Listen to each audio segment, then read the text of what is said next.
Hey, thanks so much for tuning into the Daily Dose for Spiritual Growth. We're in Psalm 88 today, and as you read it, this is a pretty sad psalm. It's a dark psalm. It's actually considered one of the darkest psalms. And because it doesn't have any like redemption, it doesn't have any there's a lot of psalms of lament in the book of Psalms, but usually towards the end it's like, but God, I praise you anyways, but God, and there's not, like, it ends with like this despair, this brokenness, this emptiness.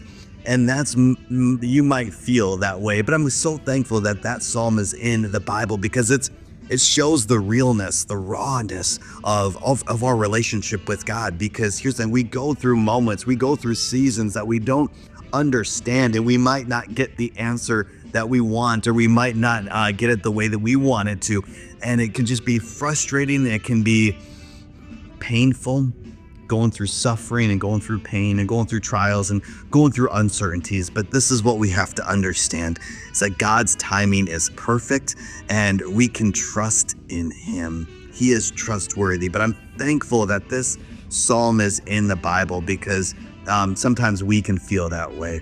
But I want us to be encouraged that this is a season. And you may have a friend, you may have somebody in your life that is going through just pain. Would maybe just give them a call today. Maybe reach out to them and say, hey, how can I pray for you today? I'm at the Miami airport today, and there was literally a woman who, I don't know what type of news she got.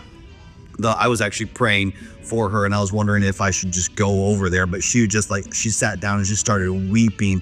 I'm just like, oh my goodness. Like, my heart felt for her.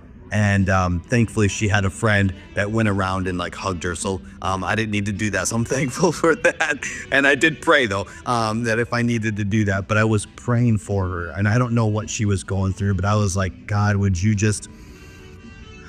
comfort her? Would you strengthen her? And again, I didn't know what it was I was praying for, but I knew that God, who I was praying to, knew exactly the situation. Sometimes we need to do that. So would we lift up our brothers and sisters up? If we're not personally going through a big trial or big suffering or pain, why don't we lift up those around us who are? All right, let that be encouragement and challenge for you today. Hey, thanks so much for tuning in. Make sure you tune tomorrow for the Daily Dose for Spiritual Growth.